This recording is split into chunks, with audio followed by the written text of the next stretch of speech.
Understand అసలు madam మీరు చెప్పిన విషయాల్లో చాలా మటుకు కనిపిస్తుంది, పర్సనల్ గా మీరు ఫీల్ అయ్యారు కాబట్టి. ఎనీవేస్ ఒక్కసారి యూట్యూబ్ గురించి మళ్ళీ మాట్లాడితే almost 4 years journey. 4 years journey. So చాలా వీడియోస్ చేస్తుంటారు, చాలా పాపులర్ వీడియోస్ అయ్యాయి. ఏమనిపిస్తుంది ఇప్పుడు యూట్యూబ్ ఇప్పుడు ప్రెసెంట్ సిచ్యువేషన్ లో మీరు చేస్తుంటే? అంటే మాకు 4 ఏళ్ల క్రితం సోషల్ మీడియాలో హ్యాండిల్ చేయటం కానీ, ఈవెన్ వాట్సాప్ కి ప్రొఫైల్ పిక్చర్ పెట్టుకుంటారు, అది కూడా ఎలా పెట్టుకోవాలో తెలియదు. అలా ఉన్నాం కరెక్ట్ గా 4 years ago.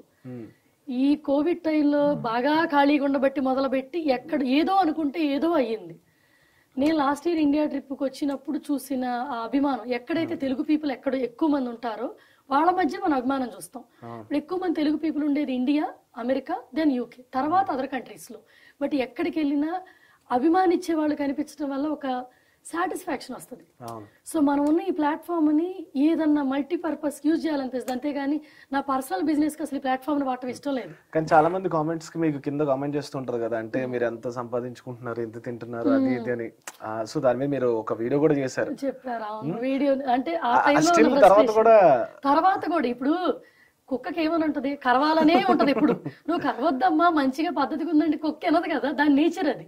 సో అలా నెగిటివ్ పీపుల్ నిజంగానే ఫన్ అనిపించింది. ఇప్పుడు రోజు మీరు గోల్ తింటారా అంటే మాత్రం అది నిజంగానే ఫన్ అనిపించింది. 24 గంటలు బంగారం తింటే నేల మీద ఎందుకు నడుస్తామండి, ప్రైవేట్ ఫ్లైట్లోనే తిరుగుతాం కదా.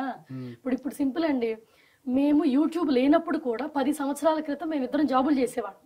మా ఇద్దరు జాబుల్లో వచ్చిన డబ్బులతో ఇయర్లీ దాచుకునేవాళ్ళం. అప్పుడు బిజినెస్ క్లాస్ లోనే వెళ్ళాం 10 ఏళ్ల క్రితం కూడా. అప్పుడు ప్రపంచంలో ఎవరికి తెలియదు.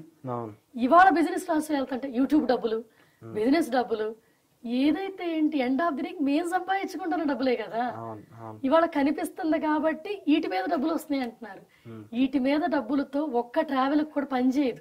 రియాలిటీ చెప్పండి. ఇప్పుడు యూట్యూబ్ రియాలిటీ అంటే మీకు తెలుసు, ఇప్పుడు నాకు తెలుసు, ఇప్పుడు వర్క్ చేస్తున్నాం కాబట్టి తెలియని జనాలకి యూట్యూబ్ రియాలిటీ ఇప్పుడు కరెంట్ సిచువేషన్ కరెక్ట్ గా నేను చెప్తున్న వర్డ్ ఏంటంటే అండి, యూట్యూబ్ వ్యూస్ మీద డబ్బులు వస్తాయి. ఆ వచ్చిన డబ్బులు ఎట్లా చెప్పాలంటే, పీపుల్ మనకి యూట్యూబ్ వ్యూస్ మీద వచ్చిన డబ్బుల గురించి ఎక్కువ చెప్పరు. నాకు 30 లక్షలు వస్తుంది, 40 లక్షలు వస్తుంది, ₹1 కోటి వస్తుంది అని చెప్తారు. ఆ చెప్పింది మనం విని చదువుకునే వాళ్ళు కూడా యూట్యూబ్ పెడుతున్నారు. ఆ వచ్చే డబ్బులు ప్రమోషన్స్ మీద వస్తున్నాయండి.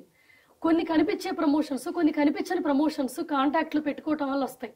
వాళ్ళకు ఓన్ గా చాలా యాప్లు ఉంటాయి, కంపెనీలు రన్ చేస్తారు బిహైండ్. అవి ఎవ్వరు మనకి చెప్పరు. కంటికి కనిపించని డార్క్ లైఫ్ ఇంకోటి ఉంటది మనకి. యూట్యూబ్ లో ఈ వ్యూస్ వల్లే వాళ్ళు మిలీనియర్స్ అయిపోయారు, రిచ్ అయిపోయారు అనుకుంటారు. మరి అలాంటప్పుడు చదువు ఎందుకు, డాక్టర్లు అవ్వడం ఎందుకు, యూనివర్సిటీలు ఎందుకు చెప్పండి? అందరం యూట్యూబ్ పెట్టేసుకుందాం, మిలీనియర్స్ అయిపోదాం. యూట్యూబ్ కూడా అడుగు తింటాడు అప్పుడు. సో అందుకని చెప్పేది మొత్తం నిజం కాదండి. అది చూసి యూత్ చెడిపోతున్నారు ఫస్ట్. ఇప్పుడు నేనున్న ప్లాట్ఫామ్ ఇప్పుడు ఎక్కడ దాకా ఉందంటే, నాకు 42 ఏళ్ళు, నాకేమి ఎడ్యుకేషన్ అవసరం లేదు, చదువు అయిపోయింది, ఉద్యోగాలు అయిపోయినాయి, ఖాళీగా ఉన్నాం. ఇప్పుడు నేను యూట్యూబ్ చేసినా ఎక్కడ ఆపాలో, ఫేమ్ లిమిట్ ఎక్కడో ఆ బ్యాలెన్స్ ఉంటది 40లకు వస్తే. యూత్ కి అది ఉండదండి. సో మా పిల్లలకే ఉండదు. సో అందుకని మా పిల్లల్ని కూడా ఎంతవరకు అంతవరకే యూట్యూబ్ లో పెడుతున్నాం. మేము యూట్యూబ్ స్టార్ట్ చేసినప్పుడు చాలా మంది మాకు హితబోధ చేశారు. నలుగురు మధ్యలో ఇలా ఉంటున్నారు, పెళ్ళైన ఉమెన్ తప్పన్నారు, పిల్లల్ని తీసుకురావడం తప్పన్నారు, హస్బెండ్ తో ఇలా కామెడీ వీడియోస్ చేయడం తప్పన్నారు. నీనా తేడా లేదు, సొంత ఫ్రెండ్స్ బయట అందరూ తప్పు పెట్టారు. ఫేమ్ గ్రో అవుతున్న కొద్దీ వాళ్ళ అభిప్రాయం మారింది, మేము అవే చేస్తున్నాం, వాళ్ళ ఒపీనియన్స్ మారుతూనే వచ్చాయి. అది ఇక్కడ ఏంటంటే అండి, ఒక పర్సన్ ఒపీనియన్ మన లైఫ్ కి జడ్జిమెంట్ అవ్వకూడదు.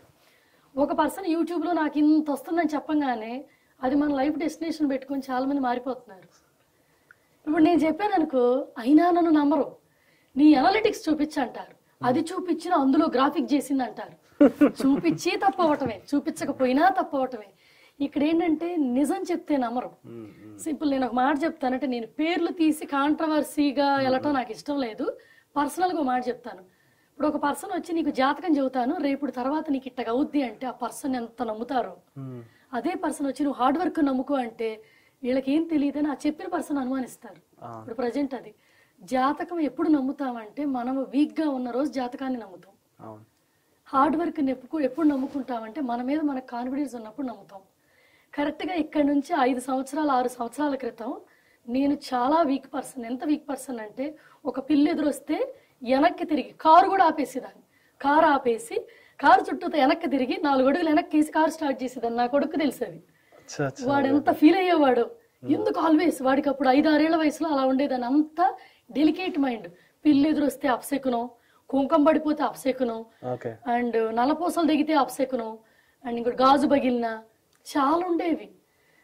ఏదో అంటారు కొంతమంది మనకి ఎదురు దెబ్బ తగిలితే అపశకునం. అవన్నీ నమ్మాం. అక్కడ ఉన్నా నమ్మాం. ఎందుకు మనం పర్సన్ వీక్ గా ఉన్నాం. వీక్ గా ఉన్నప్పుడు ఇప్పుడు ఏమనుకుంటారంటే, ఇప్పుడు మనం ఒక కుర్చీలో కూర్చొని ఒకటి రాసుకోవటం వల్ల సక్సెస్ అయింది అనుకోండి, ఒక డైరెక్షన్ పాయింట్ ఆఫ్ వ్యూ ఒక స్క్రిప్ట్ రాస్తాం, ఒక డైరెక్షన్ చేస్తాం, ఫిల్మ్ చేస్తే ఫిల్మ్ సూపర్ హిట్ అవుద్ది. అదే కుర్చీలో కూర్చొని రాస్తే ఎప్పుడు హిట్లు అవ్వవు. ఆ టైంకి ఆ రైట్ థాట్ మ్యాచ్ అయింది అంతే. కుర్చీ కాదు, ఆ కుర్చీ లైఫ్ చేంజ్ చేసేదైతే ప్రతి దగ్గర వచ్చి ఆ కుర్చీలో కూర్చుంటారు, అందరూ మిలియనీర్లు అయిపోతారు. అది ప్రాక్టికల్ గా పీపుల్ ఎక్స్పీరియన్స్ మీద తెలుసు.